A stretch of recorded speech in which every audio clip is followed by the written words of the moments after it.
Hello, this is lecture 15 on Tuesday in week 6, and today we covered the Mann-Whitney test and the signed rank test. So here we're continuing to look at continuous data, but we're not going to assume that our data is normal, hence non-parametric tests. So I'll just start with an example where we have a diuretic study where some treatment is claimed to make you pee more, and our null is going to be that the treatment doesn't work, and the alternative is going to be that that you do pee more. And so what we're going to do is we're going to replace the values of our data by just their ranks. In when you combine the treatment and control values, then you're going to rank the values from 1 to m plus n, or in this case 1 to 7. And you get a particular rank sum for the control group, let's say, and you want to know how extreme this is. So let's just take a look at the situation. This is from Glantz's Primer of Biostatistics book. And so in this study, there was a total sample size of 7, 3 for the control and 4 for the treatment. And we have the daily urine production for each person, and we can sort of see here that the treatment group people peed more, but we want to do a non-parametric test of this. So we find the ranks for each person, for each person's pee output, and we're going to look at the distribution for the rank sums of X. So there are 7 possible ranks, and there are 3 possible ranks among those 7 for X. So we get 7 choose 3, or 35 possible rank sums for X. And that's what we've plotted here. So there's 35 dots here, ranging from 6 to 18. 6 corresponds to when the ranks are 1, 2, and 3, right? And 18 corresponds to when the ranks are 5, 6, and 7. So, right, so we would want to reject the null if the rank sum for Y was very large, right? Well, that corresponds to the rank sum for X being very small. So we're actually going to reject when the ranks for X are really small. So if our alpha for our study is 0.1, we want to find the cutoff, and the cutoff will turn out to be Tx of 7. How did I get that? Well, I can see that so there are 35 equally likely outcomes here, and so if I get a value of, let's say, well, so if Tx is 6 or 7, then that would be 2 out of 35, which is 0.057. That's less than 0.1.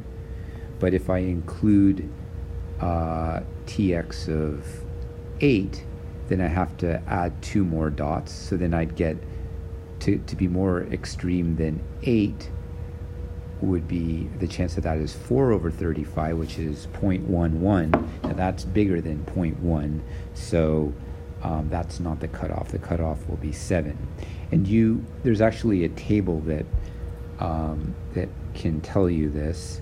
the table, which is in your book, not a widely used table, but good to know about it. So this gives you the critical value of the smaller rank sum. So the smaller rank sum for us is Tx in this case, right? And so what we can see here, N1 is the smaller sample, which is 3. The larger sample, N2, is 4. So we're doing a one-sided test with 0.1. So the cutoff then, it tells us, is 7, which is what we decided above. So now if we get Tx is 9, then 9, there are 9 dots to the left of, there are 7 dots to the left of 9. So 7 over 35 is 0.2, right? So the cutoff was Tx is 7. 9 is bigger than 7, so we would accept the null. Or you can think of the p-value, 0.2 is bigger than 0.1, so we would accept the null. Either way, we accept the null. Now, right, we could have examined ty instead of tx, except the table above was for, in terms of the distribution for tx, but tx and ty are related in an obvious way, and so there you go. More generally, x will have a distribution f and y will have a distribution g. X will have n data values and y will have m data values, and your book is going to discuss ty, not tx. Just a heads up for you about that, but they're related, so no biggie.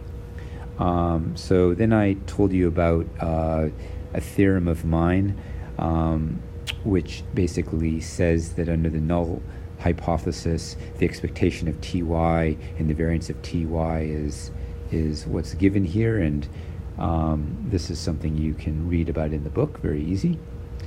And then